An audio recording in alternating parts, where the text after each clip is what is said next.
Okay, thank you, Julie. Thank you for those kind words, and thank you to everyone for, I suppose, for being here this morning, and for people who are going to look at the session just a little bit later on.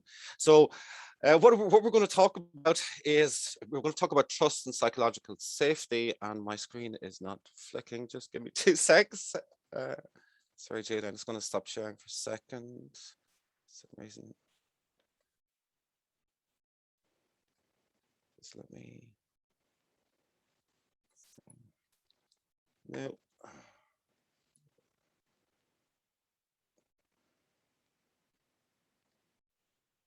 We'll be talking about what's going on in my brain in a few minutes. So, share.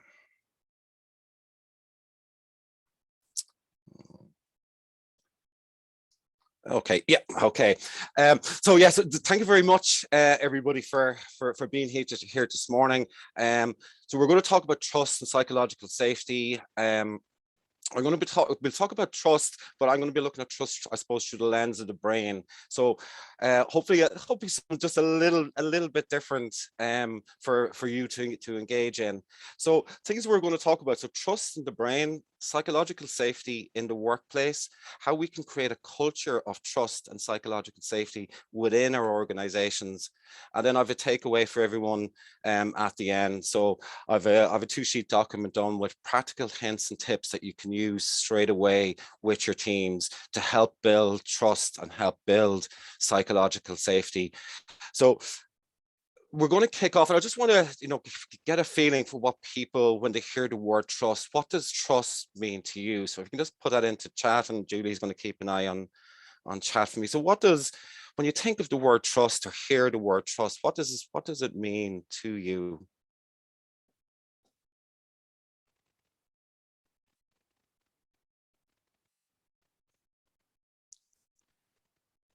So a couple of comments just coming in now. So we've got one person saying safe, feeling safe and relaxed. Integrity, safety. So that word safety has come up a couple of times. No judgment, no need to check. Support. Those are some of the comments coming in. Safety to be yourself, be vulnerable, honest, authentic. Beautiful. You can say what you think, no judgment. So yeah, a few people saying safety to share, belief in people and safety, confidence in other, can share thoughts and opinions and know that they won't be used against me. Beautiful. Yeah, so a lot of talking, a two-way thing as well from Terry. Taking risks and making failure without fear of being judged. Hard won and easily broken, absolutely, Gay. Reliability, earned in drops and lost in buckets. Yes, truth and reliance. Definitely. Yeah. Okay. Yeah. So like we all know what trust is, and and sometimes when I'm talking to people, I hear some people will say we have to earn trust, and then other mindset is you get all my trust. I'm one of those people. You get all my trust until you do something. So there's always this 2 mindsets kind of at play when it comes to trust. When we look at trust from a team point of view and from an organizational point of view, there's a great quote here from Stephen Covey. So trust is the glue of life. So when I think of trust, I think of trust like a glue. So if we're going to bond something together and we use a glue, so if say for my 2 hands, we're bonding them together, and the bond is there, and trust is all about the bonds and how we make these bonds over small periods of time. And in an organization, it's built over its small little moments, and we're going to talk about them today. But if I've glued my 2 hands together and we apply some heat to a glue, what happens is the glue will start to stretch. Okay, and that's what kind of happens in organizations. So there's going to be a little bit of tension in organizations. There's going to be a little bit of friction within organizations. I'm sure if we were all working together, there'd be small little things that would annoy each other about, from ourselves. Oh, Paddy annoys me with this little thing. But if we've got a good bond, and that, when we're stretched, so when them deadlines, when we're under pressure from them deadlines, that we can stretch, but the glue doesn't break, and then we come back as one, as a team. So for me, trust is all about them small moments. We build trust in the small moments, and we're going to move into a breakout room now, very, very early in the session. So we're going to probably 4 or 5 minutes, Julie. And what we're going to do, so this is, we're looking at trust and psychological safety here. And I want you to have a little bit of fun with this one as well, okay? So I want you to think about and to share this with whoever you're in the breakout room with, okay? So some people, you might be in the breakout room with people you know or don't know. So when was the last time you had a proper good belly laugh? What happened? So just want you to go into the breakout room and just share the last time you had a good old belly laugh and what happened. And so Julie, if you want to, we can break into the breakout rooms now. And I look forward to hearing some of the stories when you come back. Absolutely. So those rooms are open. If anyone isn't able to, join into those, that's no problem. You can just stay in the main room, and we'll come back then in a few minutes.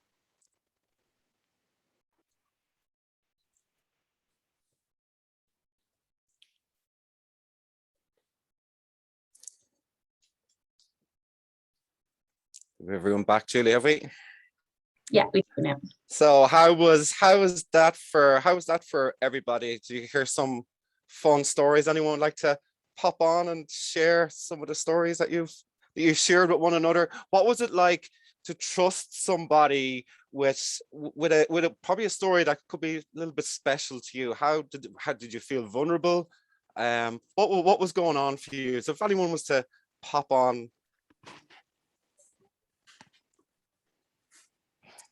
I think we warmed up very quickly to each other, and and we're chatting and laughing very, very quickly as soon as we got into the room.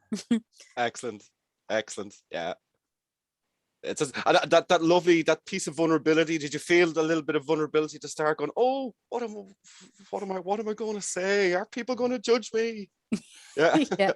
yeah, because my belly laugh was about kind of discussing failings at work, really, and when things have gone wrong. So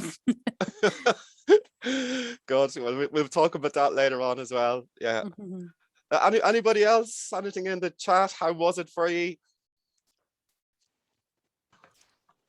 Ours was great, Paddy. We had a lovely lady in our group shared a personal piece of information very quickly in the breakout room, and that really just set the tone. I think helped everybody to feel comfortable and be willing to be vulnerable. So it was very good. Yeah, and lovely. And I suppose the work that we're in, we allow ourselves to be vulnerable, but just the beautiful things that come from being vulnerable and building that small piece of trust with people that we don't know. So I'm going to get into just talking a little bit about the brain. So my background is in neuroscience, so I couldn't do today without talking just a little bit about the brain. My screen has stopped again. 2 seconds.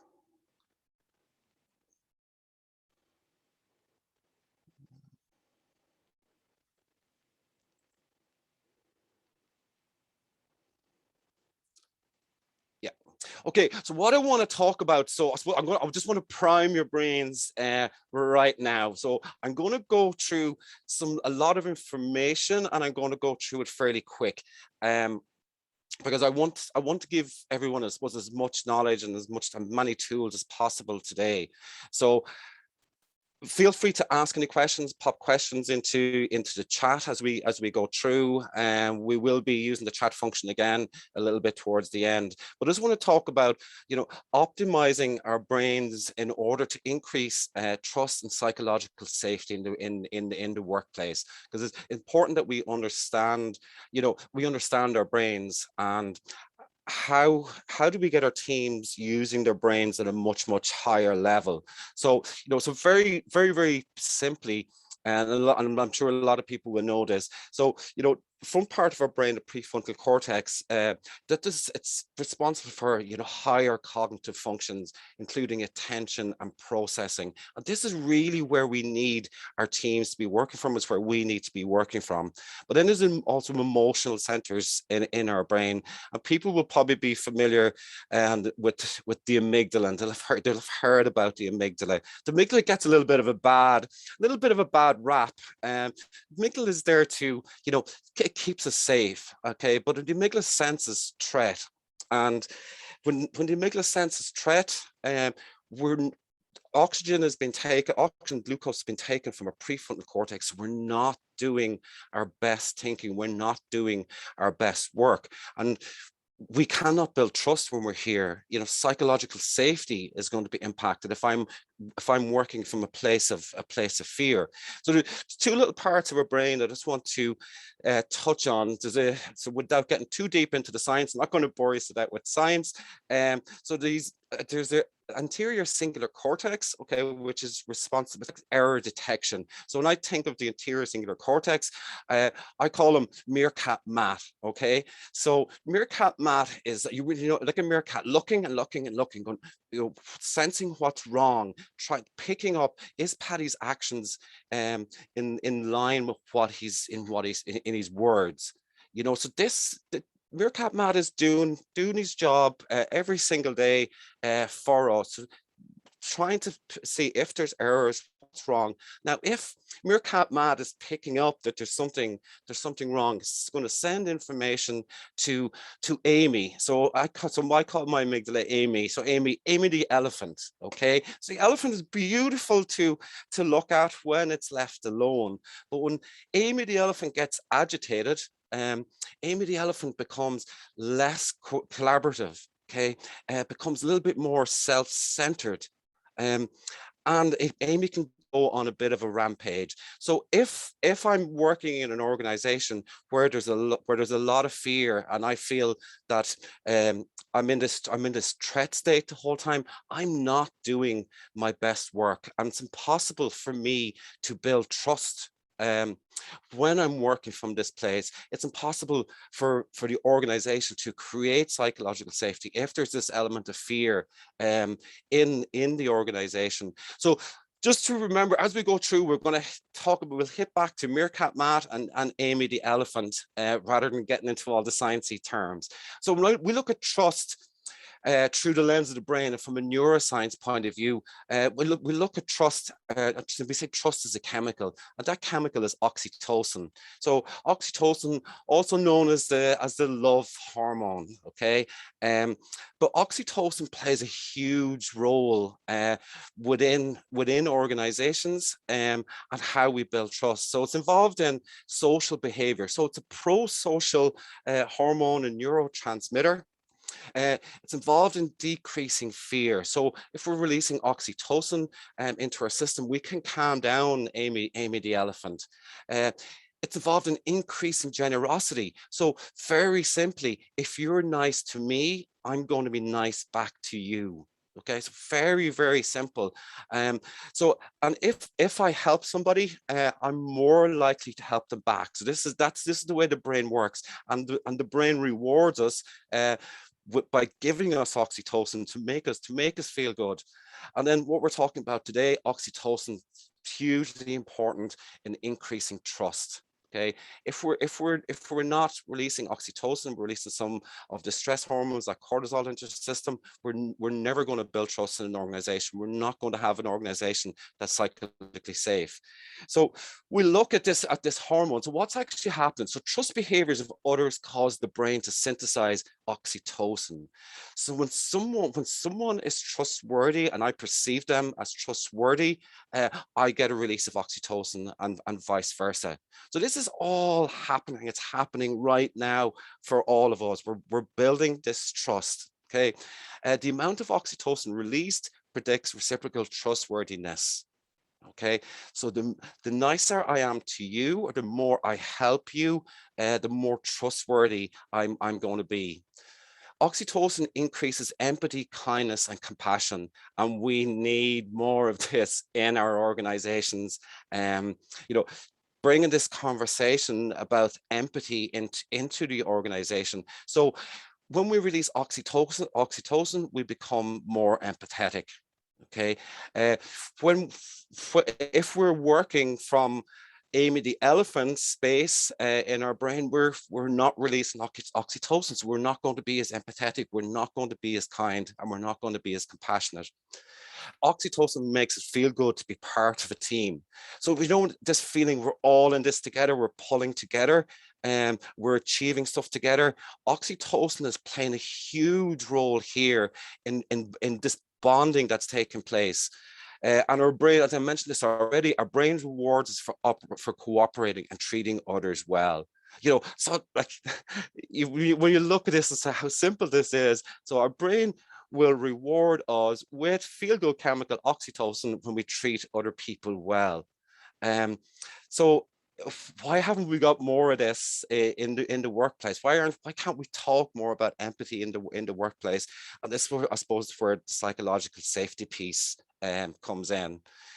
So tend and befriend, there's a nice bit of research done here. So the female brain, the male brain. So this is all going to come together, right? So the female brain and the male brain, a little bit different when it comes to releasing these hormones and neurotransmitters. So when the female brain is under stress, it releases more oxytocin. Okay, which is really interesting, and it poses a lovely question, not for today, but women in leadership. So they become more empathetic than us males, which is quite interesting. What tends to happen from a male point of view is when we're under stress, and you know, Amy the elephant is going off, and Amy the elephant is on a rampage. We're releasing more testosterone, and testosterone inhibits the release of oxytocin. Okay, and so we will see, you'll probably see this. The reason I'm telling you this is if we're coaching or managing say males between 20 and 30, testosterone levels are extremely high, and 5 to 10 times higher than that is in the female brain. So the higher levels of testosterone that we have, the less likely we are to be empathetic, to be kind. So we will see this, and I shiver even when I think about this. I remember I got promoted to my first promotion to a manager, and I was the biggest asshole that you could possibly meet. Because so obviously there's testosterone, beat the chest stuff going on here, and that it inhibited the release of oxytocin. So I wasn't empathetic, wasn't as kind as I should be. So it took me a long time to bounce back from the damage I did with my team. So to understand, so if we're coaching, you know, females are more likely to, and it was an interesting study that we talked about last week as well. So the female brain is more likely to release, it's going to release more oxytocin. Research from a raw report that we looked at last week showed that resilience for females over the last 18 months dropped compared to males. So, you know, to pose the question, is there a connection there to, you know, have the males, there've been more testosterone going on for males, more oxytocin going on for the females. But I suppose the good news is what gets better with age, and it's us men. So testosterone levels off when we're about 30 years of age. So we do become nicer, we do become kinder people. But it's important for us to understand this from a psychological psychological safety point of view, because there could be a little bit of this going on. So two hormones, testosterone, and then there's also serotonin.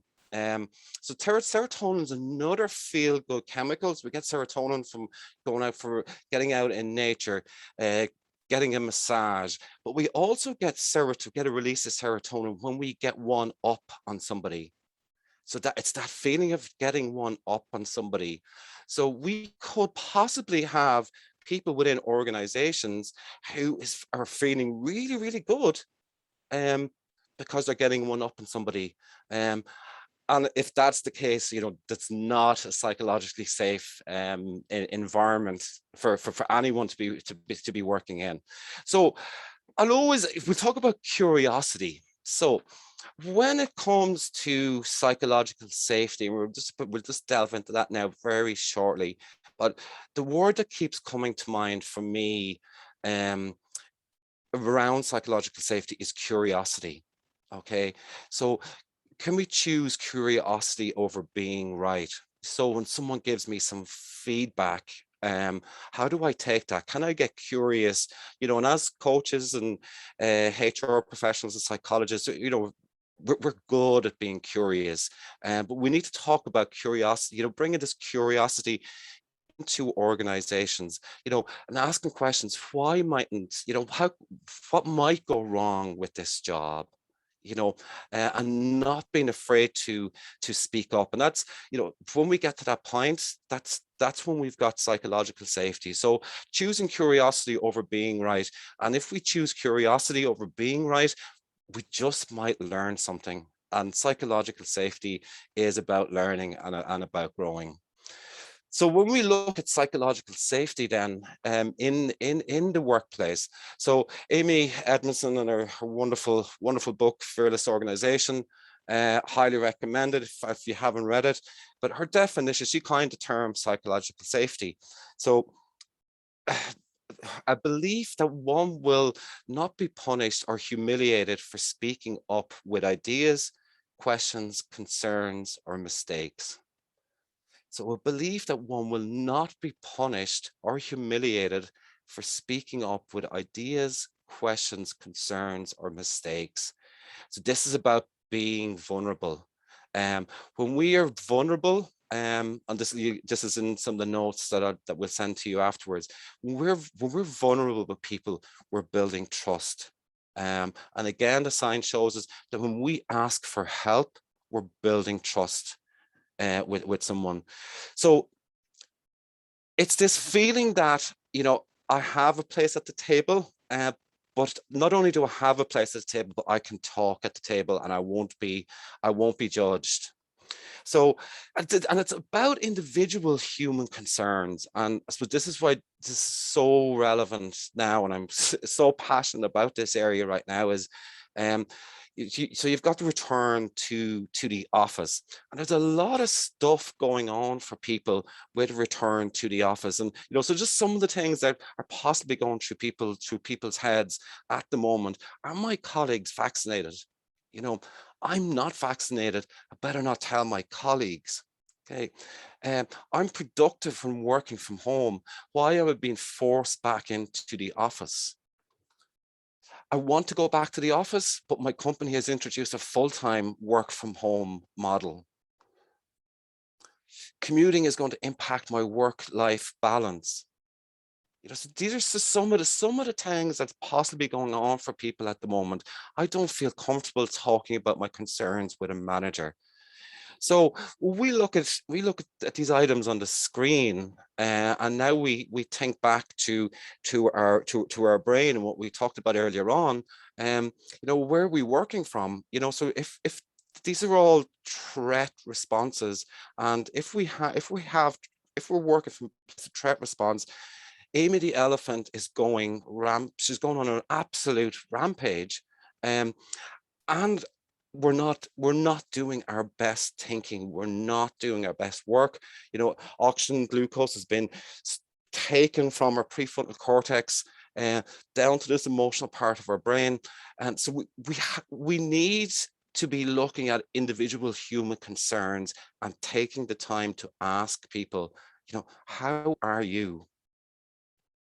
And that empathetic listening, more important now than ever. So if organizations are choosing to, ignore, and again, this come up in a conversation when we were talking about resilience the other day, our organizations focused on the logistics at the moment, and Billy talked about that when we were on a call the other day. Are they focused on logistics, but not on how are my team? What about the individual human concerns? Do managers have the skill set to talk about this with their teams? Are they afraid to talk about this with their teams?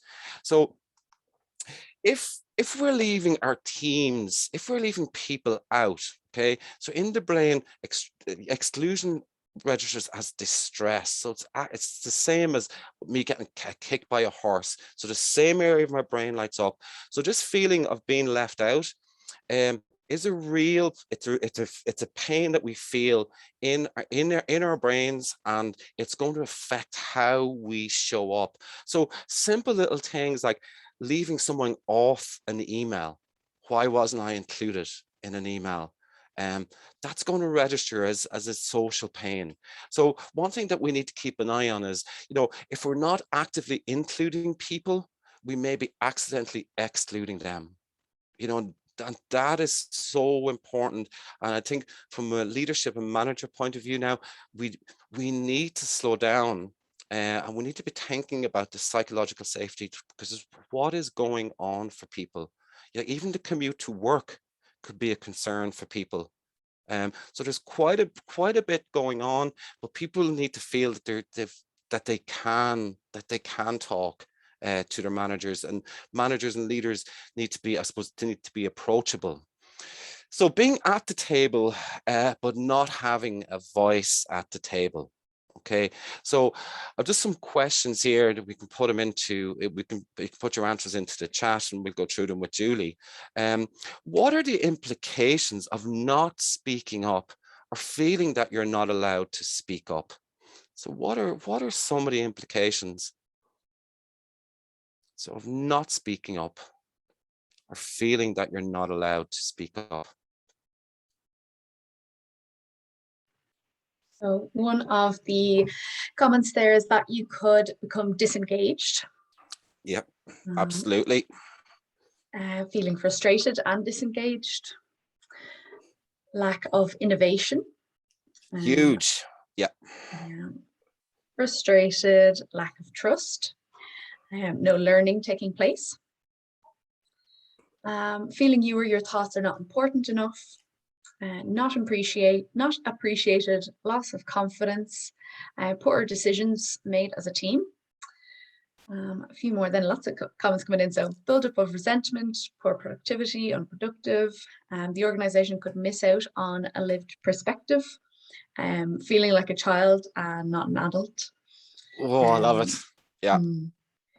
Not worthy, not bringing out the best in employees, possibly making mistakes in our minds. Not creating a thinking environment, retention issue. So lots of great comments in there. So yeah, so when we don't speak up or feel like we don't have a voice, like the negative impact on the whole team and on the organization is huge. And you'd be guaranteed there's loads of stuff going on there for Amy the elephant. Why don't we speak up? We think, what stops us from speaking up?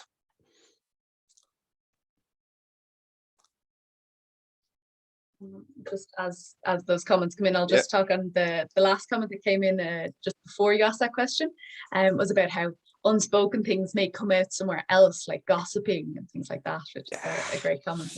That's brilliant. Yeah.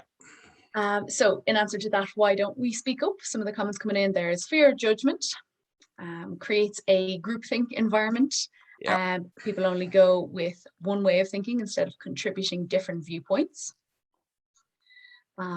Fear of rejection, fear of being judged, being wrong, feeling afraid, fear of punishment, social or otherwise. Another few people saying, rejection, judgment, any sort of negative past experiences that people are drawing from. Could be low self-belief or low confidence. It could be that stronger personalities are taking over. Maybe that you may have been made to feel small or feel our ideas may not be important. Or a few others then of, patronized by those who are more superior, or we don't speak up out of fear, past experiences showing that there's no point, you'll be shot down. Kate is saying feeling out of your comfort zone, not allowing ourselves to be vulnerable. So lots of reasons. There's a lot, and it's really interesting. I'd love to know how many times the word fear was used there. Yeah. You know, so Absolutely. it's this fear. And, you know, if organizations and leaders understand that if there's fear, if there's this fear taking up, our teams are not doing their best work. They're not coming with their whole selves to work, you know. And if we're silent and don't speak up, okay, so, you know, so who gains? I do. So there's a lot of self-preservation going on. So if I don't speak up, is it is there something to do with confidence? Am I trying to look good? But if organizations are not creating this space, like the amount of time that's been wasted on overthinking and working from this place of fear. So not having a voice at the table. So having a voice at the table. So focus on bringing our whole selves, our authentic selves to work. Permission to be authentic. You know, can you imagine the amount of effort it goes through to be inauthentic, if that's a word? Focus on improving and not proving. You know, if we're focused on proving I'm good at my job, as opposed to improving, we're not growing as an organization. Practicing this empathetic listening, hugely important. Avoiding the blame game. Instead of asking what happened and why, ask how can we make sure this runs smoothly next time. So it's not that questioning, it's not that blame game. Include your team in decision making. Actively ask for input, thoughts, and feedback. Collaboration is more important than control. And this is a question that I ask. You know, when a manager is questioning me about psychological safety or trust, you know, I'll ask them this question: which is more important to you, collaboration or control? And 9 times out of 10, the answer is collaboration. But we have to be talking more about this within the workplace. Be open to feedback and feel comfortable to knock on the CEO's door when there's important information to share. Psychological safety is not about, being nice, okay? It's about doing what's the best thing for the team and for the organization. So when we look at psychological safety and to pillars of trust, so the 4 areas that we look at here, the first ones are cognitive trust. So this is head, and the second one is affective trust, heart. So consistent, the degree to which a person meets the expectations of others in terms of predictability and consistency of behavior. So how consistent am I with my behavior? That's impossible to be consistent the whole time because things happen. But people, we look to see how consistent people are if we ask them to do something. Capability of a person based on their knowledge and competence and skills to perform tasks. So have you the knowledge, skills, and competences to do what the job requires you to do? And then we look from a heart perspective. So candid, you know, the intrinsic morals, the guide behavior. So honesty, candor, the sense of permission to be candor, to be myself, to be Paddy, to bring Paddy to work. Caring, the perceived level of courtesy, warmth, caring, empathy, and positive attitude in a person. Okay, so these 4 areas, you know, so our brains are picking up these 4 areas consciously and subconsciously. And when we're hitting all these areas, and you know, we feel this with other people, we're getting this release of oxytocin. So the 4 pillars, so very simply with the 4 pillars. So being capable, I believe you have the appropriate knowledge and skills. Okay, so you possess the competence, knowledge, and ability that make you trust me, or make me trust you. Caring, you know, so here's your empathy and kindness. I believe you are on my side. Display empathy, warmth, caring about my wants and needs. So this is back to the individual needs of each member of a team.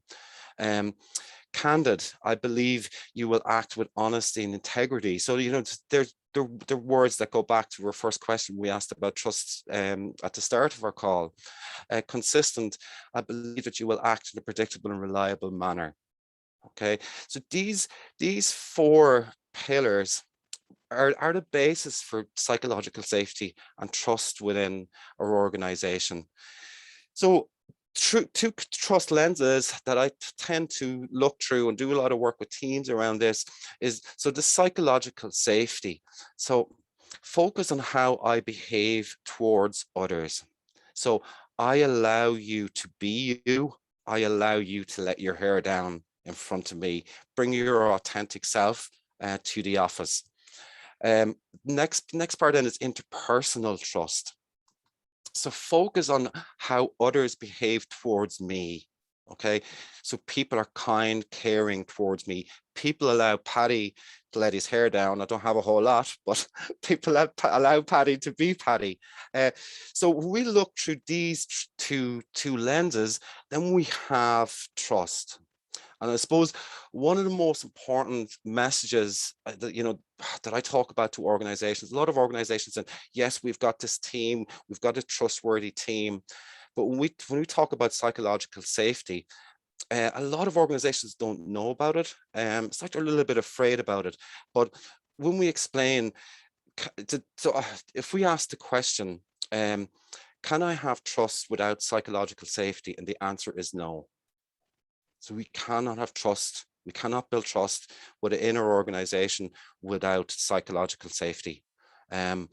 Because if we can't be ourselves, and I'm showing up not as Paddy, and my colleagues are showing up not as who they are, and Paddy is afraid to ask questions, Paddy is not being himself. His colleagues are not being themselves. So psychological safety in the workplace, it's so important if we're to build these organizations that are based on trust. So why choose a culture of trust and psychological safety? So increase in innovation, increase in productivity, team retention. So we know globally there's a huge problem at the moment with retaining and attracting the right talent. So if we've got these if I'm an organization and I promote trust and psychological safety, I'm going to hold on to my top talent. More resilient teams, improved team well-being, better decision making, and the list goes on from here. So from a brain perspective, what we need to be doing, so we look at trust and psychological safety, we need to be reducing the threat and increasing the reward. So reducing this threat state, we need to be calming down Amy the elephant, and increasing reward. So in the document that we'll share afterwards, it's all I've list of ideas that you can implement straight away with teams, but they're all brain friendly ideas that will help increase the reward and turn on the reward network within our teams.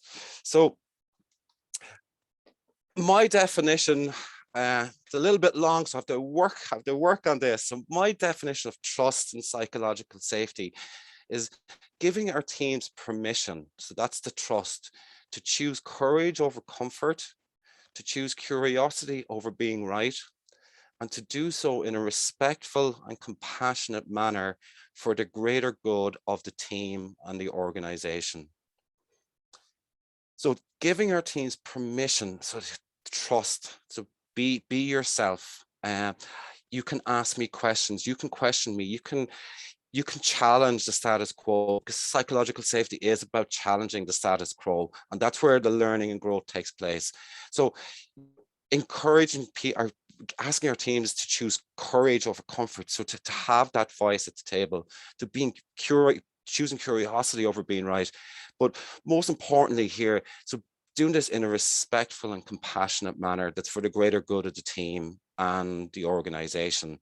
So, and when we do this, we're going to experience more joy in the workplace. So this is something I talk about quite a lot in the workplace, joy. And I do have a lot of managers looking at me going, Paddy, what are you doing? Talk about joy. Joy is for Christmas. But joy in the workplace, it's built in them small moments where we build trust. We're building them, we're making bonds with people, we're achieving stuff together, we're challenging each other's thinking in a positive way, we're growing together. So all these small moments of joy we can experience within the workplace. But in order to do this, we need to create these workplaces that are psychologically safe. And I suppose when you think about everyone wearing masks for the last year and a half, what about these invisible masks? So taking off these invisible masks and giving our teams that place at the table where they can talk and voice their concerns. So that is my presentation for today. Julie, thank you so much for having me.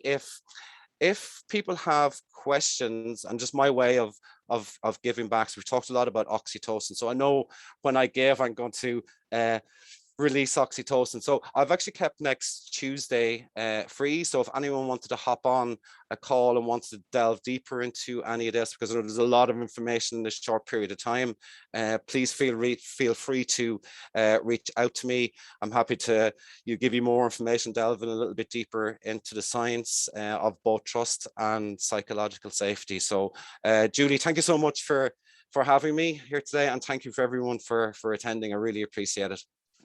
Thanks so much, Paddy. Well done. I think that was really interesting. I like as well, I think a great part of the Dirty South Club is that aspect of kind of vulnerability that we see from the hosts and attendees. I think calling yourself an asshole, I appreciate the openness, the honesty.